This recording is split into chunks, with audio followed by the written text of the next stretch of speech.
بسم الله الرحمن الرحيم. الحمد لله نحمده تعالى ونستعينه ونستغفره ونعوذ بالله من شرور أنفسنا ومن سيئات أعمالنا. من يهده الله فلا مضل له ومن يضلل فلا هادي له، وأشهد أن لا إله إلا الله وحده لا شريك له، وأشهد أن محمدا عبده ورسوله. أما بعد.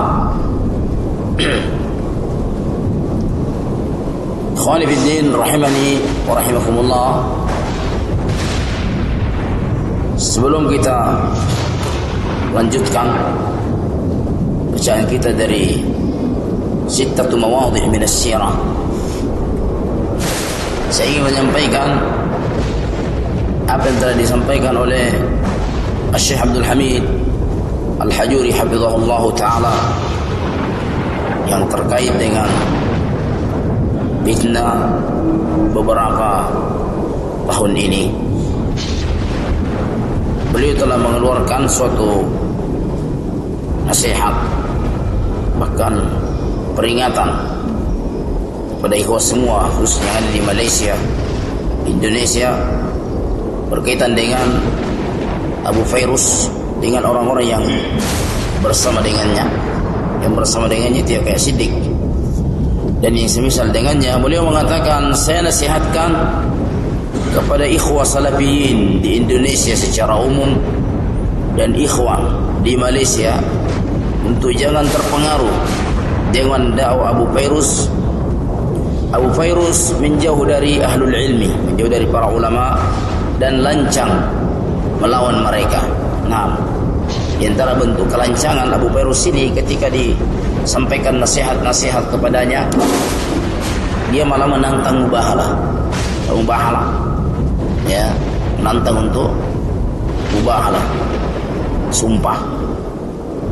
Naam, siapa yang di atas al-haq? Naam, siapa yang di atas kebatilan? Siapa yang di atas kebatilan, maka dia akan kena laknat dengan menyebutkan dia seluruh keluarganya. Itu mubahalah namanya. Dan ini mubahalah seperti biasa tidak dilakukan. Dahulu Nabi sallallahu alaihi wasallam memerintahkan nabinya untuk mubahalah dengan orang-orang apa? Yahudi terkait dengan masalah akidah. Nah, sehingga apa yang boleh sebutkan ini, bahwa Abu Fairuz dengan orang-orang yang bersama dengannya ini benar-benar adalah ibta'ada anil ulama, dia menjauh dari para ulama, bahkan musyaqul lahum, dia berani melawan mereka. Di antara bentuk perlawanannya adalah apa? Menantang mubahalah ya dengan mereka. Dan tantangan mubahalah sebenarnya ini dulu yang sponsor ini Siddiq. Yang sponsor siapa? Siddiq. Nah, walaupun kalau Siddiq itu mengarahkan mubahalahnya awalnya kepada teman-teman ya seperti kita ini, ya para ustaz-ustaz. Kemudian pada akhirnya mubahalah kedua dia tujukan ya, kepada orang-orang yang ada di Bone saat itu. Ya, kepada orang-orang yang ada di Bone saat itu. Kemudian saya lihat mubahalah ketika dia tantang khusus dia tujukan kepada siapa? Syekh Abdullah Al-Riyadi. Nah, ini apa? Bentuk kelancangannya dia. Bentuk kelancangannya dia. Dia mengajak mubahalah pada perkara-perkara yang tidak ada kaitannya dengan masalah apa? Masalah akidah, tidak ada masalahnya. Kaitannya dengan masalah tauhid. Nah, kemudian yang hanya saja para ulama ini tidak pernah menggubris tentang Siddiq. Karena memang Siddiq tidak dikenal. Siddiq ini tidak dikenal di sisi para ulama atau para masyaikh. Abu Fairuz ini yang terus diajak, maksudnya diangkat-angkat namanya oleh mereka, ya, diangkat-angkat, disyikhkan dan seterusnya. Dianggap bahwa dia bagian dari para ulama. Sehingga kalau dikatakan kepada Siddiq dan teman-temannya, bandada ulama yang bersama dengan kalian, maka dia berani Siddiq mengatakan di antara para ulama itu siapa? Abu Fairuz. Coba. Yang mengatakan ulama Fairuz siapa? Tidak ada. Dan pada akhirnya ketika Abu Fairuz ini berhasil mereka tarik, ambil dengan cara mengangkat-ngangkat selapis selamat, maka Abu Fairuz yang menjadi corong utamanya fitnah saat ini. Setiap para masyayikh yang datang, ya, tidak ada yang dia gubris peringatannya, nasihatnya, dan pada akhirnya, bahkan ketika Syekh Abdul Hamid hafizahullah memperingatinya dengan secara rahasia, ya, pertama, kemudian secara terang-terangan yang kedua, malah ya Abu Fairuz itu membantah. Bahkan Syekh hafizahullah mengeluarkan juga nasihat, walaupun Syekh hafizahullah tidak menyebutkan namanya, tapi kita tahu bahwa itu adalah bentuk nasihat ditujukan kepada dia. Dia tidak hiraukan, dia tidak hiraukan. Dia termasuk dalam penelponan beliau yang terakhir ke Banjar pada saat Syekh Abu Leman datang dan ada di sana. Bahkan terus menerus dia apa?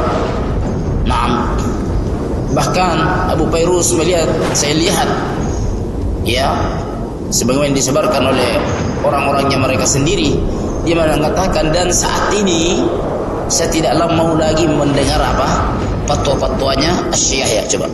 Saya tidak mau lagi mengambil fatwa-fatwa dan tidak mau lagi mendengar. Dia dikatakan bahwa saya tidak mau lagi apa mendengar fatwa-fatwanya beliau yang terakhir. Coba lihat. Gara-gara seperti ini. Demikian pula Siddiq. Kalau Siddiq dia sudah memfatwakan, ya, kita katakan memfatwakan, karena dia memposisikan diri sebagai juru fatwa. Dia sampaikan kepada orang-orang bahwa jangan lagi kalian mengambil ilmu dari siapa? Syekh Abdullah Al-Irani, itu ma'ruf. Coba pada perkara-perkara yang yang tidak sampai kepada, ya, yang sebenarnya dikatakan oleh para ulama kita tidak sampai kepada. Kalau Syekh Abdul Hamid beliau mengatakan ini tentang adanya pondok desa ini secara khusus, ya, tidak sampai kepada tingkat bid'ah, apalagi mau dikatakan apa, mubtadi pelakunya. Tidak sampai ke situ. Pada perkara seperti ini, ya, dia sudah fatwakan jangan ambil ilmunya, jangan baca kitab-kitabnya, coba. Jadi di antara kemiripan dengan orang-orang siapa? Jadi Abu Fairuz ini Siddiq CS, dia ada kemiripan dengan siapa? Orang-orang Haddadiyah. Bagaimana orang-orang Haddadiyah? Orang-orang Haddadiyah itu melarang keras, bahkan menyuruh membakar apa? Fathul Bari, Syarah Sahih Al-Bukhari, dan melarang orang-orang, bahkan menyuruh membakar kitab ini dan juga syarahnya Al-Imam An-Nawawi terhadap Sahih Muslim Al-Minhaj. Itu apa? Orang-orang siapa? Orang-orang Haddadiyah, nisbah kepada Mahmud Al-Haddad ini, ya. Jadi ada kemiripan, mirip. Dari sisi mana? Satu miripnya apa? Ya, bahwasanya orang-orang Haddadiyah melarang membaca kitab-kitabnya sebagian para ulama karena ada kekeliruan, penyimpangan yang ada pada mereka, yang para ulama sudah mengingatkan itu penyimpangan, jangan diambil, kesalahan itu khususnya terkait dengan mentakwil apa sifat-sifat Allah Subhanahu wa taala. Coba para ulama saja masih membolehkan apa? Membaca kitab Sahih Bukhari, membaca kitab Sahih Muslim yang itu ada kaitannya dengan apa? Permasalahan akidah, asmaullah wa sifatih. Lo ini kitabnya Syekh Abdullah Al-Irani, apa penyimpangan apa yang ada di situ? Tidak ada. Hanya saja dia tidak senang karena dia tidak mendukung pentabdian kepada para ustaz-ustaz kita yang ada di Indonesia saat ini. Jadi Abu Fairuz ini demikian pula Siddiq CS adalah menempuh jalan-jalannya orang-orang Haddadiyah. Dari satu sisi ini kita sebutkan buat kesalahan. Makanya lebih parah sebenarnya kalau kita perhatikan, lebih parah. Parahnya apa? Kalau orang-orang Haddadiyah melarang membaca kitab Sahih Bukhari Muslim karena di situ memang diakui bahwa ada ketergelinciran, ya, pada keduanya rahmatullah alaihima wa ghafarallahu lahuma, kepada siapa? Al-Hafidz Ibnu Hajar dengan juga Al-Imam An-Nawawi terkait dengan masalah asma wa sifat. Para ulama yang ada di zaman itu, di zamannya Al-Haddad, Mahmud Al-Haddad ini, ya, belum ada para ulama yang mendahului dia berfatwa, ya tahu? Belum ada para ulama yang mendahului dia berfatwa, jangan kalian baca Sahih Bukhari, jangan kalian baca Sahih Muslim karena kesalahan-kesalahan tadi. Ya. Bahkan para ulama, ya, sepanjang masa setelah adanya dua kitab itu mengambil istifadah dari kedua kitab itu. Walaupun para ulama kita seperti Syekh bin Baz rahimahullah punya ta'liqat terhadap, ya, punya catatan-catatan kaki yang terkait dengan beberapa kesalahan, kekeliruan seperti masalah tabarruk dengan asarnya orang-orang yang soleh. Beliau ingatkan bahwa ini jangan diambil seperti ini. Bukan pula takwil yang mereka tempuh seperti itu dari orang-orang Asy'ariyah aja Nabi. Tetapi yang lain tetap kita istifadah mengambil, tapi kita baca. Siapa tidak selamat dari kekeliruan. Nah ini datanglah Abu Fairuz, datanglah Siddiq, ya, tambah dengan Abu Sulaim yang ada di Pinrang. Siapa lagi? Si Sandakani. Ini mereka adalah para, ya, pembuat kekacauan di tengah-tengah ikhwah. Demikian pula, ya, admin mereka ini, ya, seperti admin Fawaid Sultan dan beberapa grup yang dia buat, ya. Yang kelihatannya mereka memperlihatkan mereka banyak, padahal adminnya satu saja, itu juga. Dari pihaknya Abu Fairuz juga Maktabah, ya, siapa itu? Abu Fairuz Ad-Dailami, Allah yang judulnya. Itu juga dari orang-orang mereka. Padahal kalau kita perhatikan admin-adminnya orang-orang tidak beres semua. Orang-orang yang tidak pernah belajar, tidak pernah mondok, ya, ataupun mengambil ilmu dari sebagian para masyarakat. Orang-orang yang tidak beres. Jadi ini Syekh Abdul Hamid mengatakan bahwa Abu Fairuz ini adalah hendaknya kita waspada karena dia telah pertama menjauh dari para ulama, kemudian yang kedua dia berupaya melawan, menentang, ya, para ulama. Yang diantara bentuk penentangannya adalah apa? Ya, mengajak mubahalah, maka memfatwakan untuk tidak mengambil ilmu dari para masyayikh. Bahkan dia sudah berani mengatakan saat ini saya tidak lagi mau mengambil ataupun tidak lagi mendengar siapa fatwa-fatwanya Syekh Yahya karena hanya sekedar teori. Coba perhatikan, kurang adabnya orang. Katakan bahwa Syekh Yahya itu hanya sekedar teori. Artinya teori, tidak ada pengamalan. Wala haula wala quwwata illa billah. Padahal mereka awal beraninya mereka mengatakan bahwa Abu Hasim itu mubtadi karena fatwanya Syekh Yahya dia dengar bahwasanya pondok khusus TNI ini apa? Pondok khusus wanita adalah muhdats. Dari situ mereka awalnya mereka berani bicara, ya, muhdats. Syekh Yahya mengatakan ini muhdats, tapi beliau tidak menghukumi bahwa pemiliknya adalah mubtadi. Ternyata karena tidak sesuai dengan hawa nafsu mereka, ya, dia lupakan bahwa asal pijakannya mereka ini, ya, kenapa mereka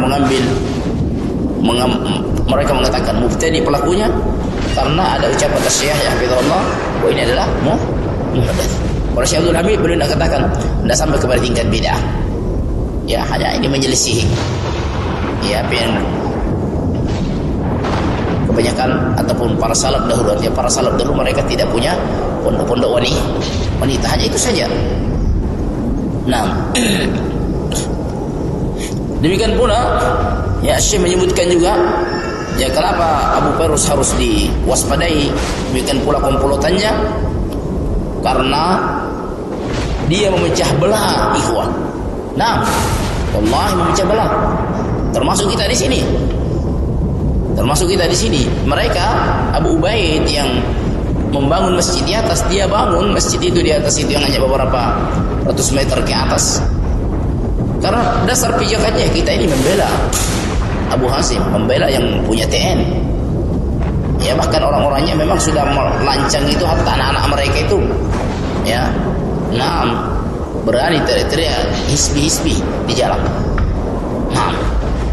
Itu dasar pijakannya mereka. Ya. Oleh karena itu kita mengajak Abuna Ustaz Fadli wafaqahullah untuk menyatakan, untuk agar dia berlepas dari Abu Fairuz dan berlepas dari saudaranya, supaya orang-orangnya tahu ini, kayak Abu Raihan dan yang lainnya nih sekitarnya itu. Ya, kalau dia berani, dan harus dia berani.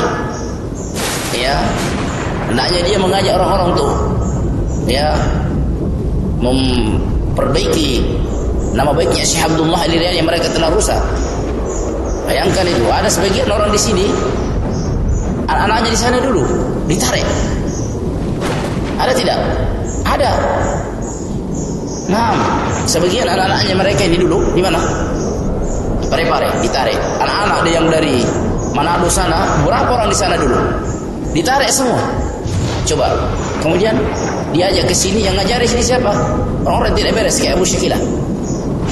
Ya. Ini coba. Dia telah membuat fitnah. Menjauhkan orang, menjauhkan anak-anak dari Ahlus Sunnah, dari para ulama, para masyayikh. Ya. Bukan pula yang semisal dengan mereka kayak Ustaz Abdul Alim yang ada di Kuningan sana. Ya. Karena mereka juga beberapa bulan ini mereka juga gontok-gontokan antara mereka sendiri. Ya. Siapa sana? Yang di Medan, Allah Fadil Muhammad. Mereka ini kita ajak semua untuk berlepas diri dari Abu Fairuz, karena mereka semua ini pembelanya dulu. Ya. Abu Ubaid, Abdul Alim, kemudian Fadil Muhammad yang ada di Medan sana. Mereka ini pembelanya Abu Fairuz semuanya. Haris Jabali, ini pembelanya semua. Cuma pada akhir ini mereka menjauh dari Abu Fairuz. Kenapa? Bukan karena dia meyakini bahwa Abu Fairuz itu keliru dalam pentabdian, bukan, tapi karena mereka tidak mendukung ya pembicaraan mereka terhadap Fadil Muhammad. Demikian pula yang di sini. Bukan karena kenapa mereka tidak ada hubungan lagi dengan Siddiq di sana, karena mereka ada masalah tentang masalah gambar. Bukan karena dia meyakini bahwa Abu Fairuz atau Siddiq itu di atas kekeliruan, kesalahan yang melampaui batas. Ini saya menyebutkan di antara kesehatan Abu Fairuz ini dan komplotannya adalah dia memecah belah orang, memecah belah umat. Bukan lagi di Indonesia, beliau katakan di 2 negara. Coba, di 2 negara. 2 negara, Indonesia, Malaysia, Malindo. Malaysia Indonesia ini dia aman. Pecah belah. Kita di sini juga sampai hari itu kita ya hubungan terasa tidak enak dengan mereka.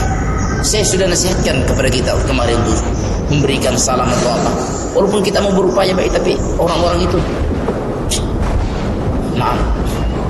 macamnya ya sudah terlanjur ini. Tapi kalau Ustaz Fadli kalau kita mau ketemu atau apa, kemudian dia mau menyatakan berlepas diri dari Siddiq, berlepas diri dari Abu Fairuz, biar orang-orangnya mereka tahu bahwa kita masih dari sebagai saudara, masih dari Ahlus Sunnah, bukan kita hisbi. Dari kita juga, bukan mereka juga hisbi.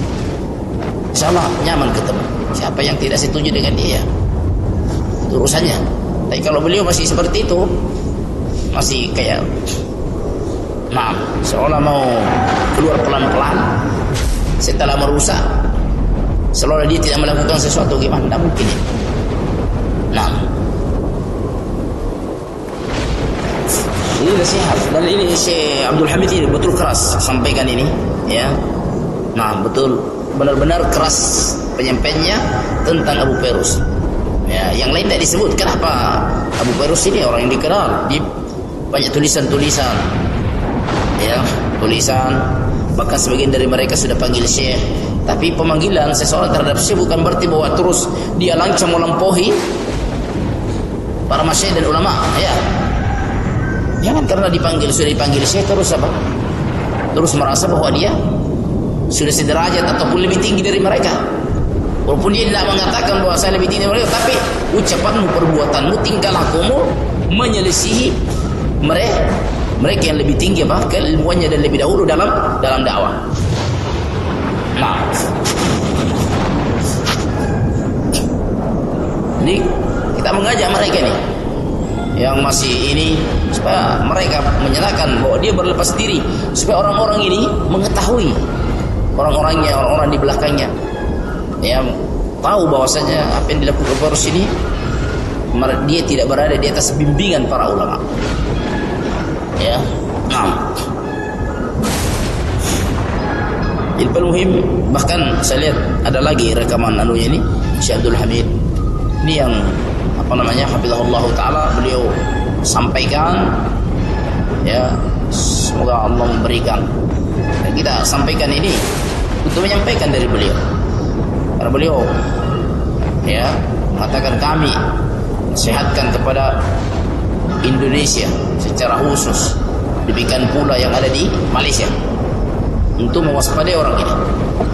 Ya, nah, beliau mengatakan di akhir nasihatnya, dan yang mendorong saya untuk melakukan ini, peringatan ini, karena saya khawatir orang-orang, yang sebagian orang akan tertipu dengan dia, artinya dia akan sesatkan, dia akan bersama dan dia menempuh cara-cara mereka. Tuh, beberapa orang sudah pemikirannya seperti itu. Pemikirannya seperti itu. Betapa banyak kasihan anak-anak yang belajar, baik yang di Pare-Pare, yang di Mengetan, sebagian tempat yang tidak setuju dengan ini, mereka tarik anak-anak. Akhirnya ada di antara mereka yang sudah terlantar. Wallahi, ada di antara mereka sudah terlantar. Dulu Mengetan, rajin hafal Quran, sudah selesai hafal Qurannya. Karena orang tuanya kena fitnah ini, ada sesuatu dalam hatinya. Apa yang terjadi? Anaknya pulang, dan juga pergi pondok, dan juga ini gabung ke sebagian tempat. Akhirnya sudah jadi kayak orang awam lagi sekarang. Kalau sudah banyak hafalannya, tapi karena dia ada sesuatu dia dengar, ya, sehingga anak itu tidak diberi dukungan lagi untuk belajar. Akhirnya anak itu termasuk di sini, ya. Sebagian kita tahu bahwasanya dihentikan itu anaknya bukan karena umpama dia sudah selesai hafalan Al-Quran, bukan, karena ada sesuatu dalam hatinya, ya, tentang kita di sini, ya. Itu ya kawan, kayaknya sudah siang. Insyaallah untuk lanjutan pelajaran ini kita besok saja. Subhanallah, asyhadu an la ilaha illa anta, astaghfiruka wa atubu ilaik.